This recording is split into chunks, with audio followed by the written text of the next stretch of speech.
Welcome. আমরা class 10-এর সরল সুদ কষা চ্যাপ্টার নাম্বার 2 করছিলাম। আজকে ক্রোশে দেখি 2-এর 10-এরটা করে নেব। তাহলে প্রথমে একবার অঙ্কটা দেখে নিচ্ছি, তারপরে খাতায় স্টার্ট করব।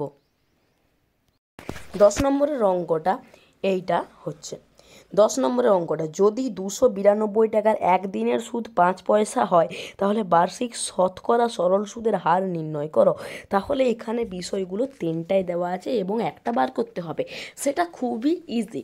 বাট এখানে একটু সমস্যা আছে, যে এখানে যে ইউনিটগুলো দেওয়া আছে সেগুলো আমরা যেটা সূত্রে বসাই সেখানের থেকে আলাদা।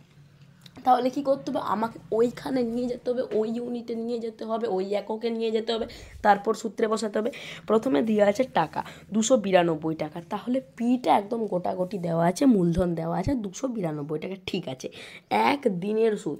আমরা সবসময় জানি যে আমরা যে সময়টা বসাই টিটা, সেটা আমরা সবসময় বছরে বসাই, তাহলে এক দিনটাকে আমরা বছরে নিয়ে যাব। আমরা জানি যে মাসের নিচে 12 দিলে বছর হয়, আর দিনের নিচে 365 দিলেও বছর হয়। তাহলে এক দিনের নিচে 365 দেবো, বছর হবে। এবং বলেছে 5 পয়সা, আমরা যেটা টাকাটা বসাই সেটা সুদের টাকা হোক আর প্রাইমারি টাকা হয়, সেটা টাকাই বসাই, মানে আই হোক বা পি হোক, সেটা এককটা হয় টাকা। কিন্তু আমরা পয়সা করি না। আমরা কি জানি যে পয়সার নিচে 100 বসালে মানে পয়সা বাই 100 ইজ ইকুয়াল টু টাকা হয়ে যায়। তাহলে আমরা এটা বুঝতে পারছি। এবারে তিনটা ইউনিট বুঝতে পারলাম যে 292টা দেওয়াই আছে, এক দিনটাকে বছর করতে হবে এবং 5 পয়সাটাকে টাকা করতে হবে।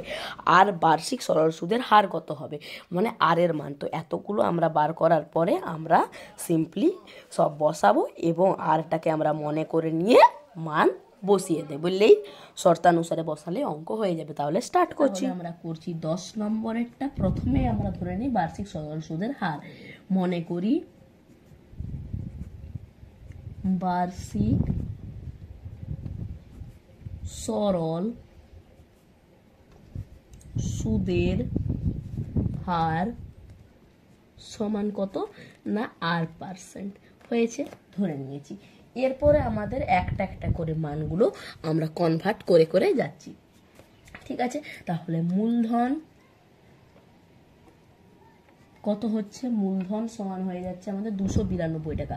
তাহলে 292 টাকা, এটা হয়ে গেল পি এর মান। এরপরে কি বার করছে, একদিন মানে সময় সমান একদিন। এবারে কি জানি, দিনের নিচে 365 বসবে, 365, তাহলে এটা হয়ে গেল বছর। এরপরে আছে কি 5 পয়সা মানে সুদ, 5 পয়সা। এবার পয়সার নিচে কত বসবে, পয়সার নিচে বসে 100, এটা হয়ে গেল তবে টাকা। হয়েছে। এরপরে আমরা শর্তানুসারে বসিয়ে দেব, শর্তানুসারে বসিয়ে দিচ্ছি। পিআরটি বাই 100 সমান আই। তাহলে পিআরটি, পি এর মান হচ্ছে 292, আর এর মান আর ধরে নিয়েছি, টি এর মান 1/365, আর নিচে থাকে 100। এটার হচ্ছে PRT by 100 is equal to সুদটা, সুদ হচ্ছে 5/100। তাহলে এবার কাটাকাটিটা করে নিই। এই 292 দিয়ে 365টা কাটা খুবই কমপ্লিকেটেড, এটা মনে রেখে দাও। 73 দিয়ে কাটে।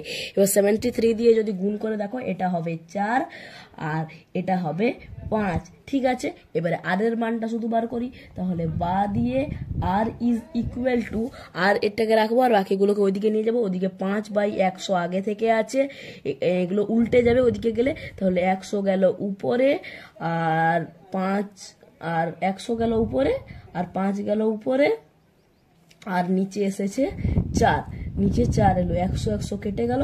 তাহলে অতএব আর সমান হয়ে গেল 25, 5 5 25/4।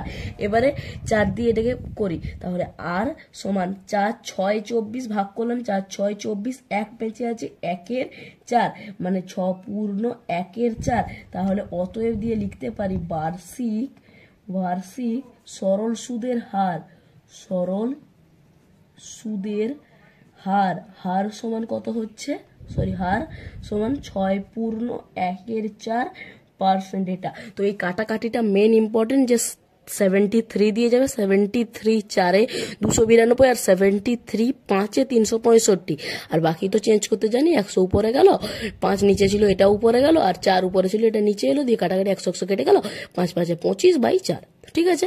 আর এটা চেঞ্জ করে দিলাম, এটা ঠিক আছে। তাহলে এইভাবেই করতে হয়, আর মেন ইম্পর্টেন্ট হচ্ছে 73। তাহলে থ্যাংকস ফর ওয়াচিং।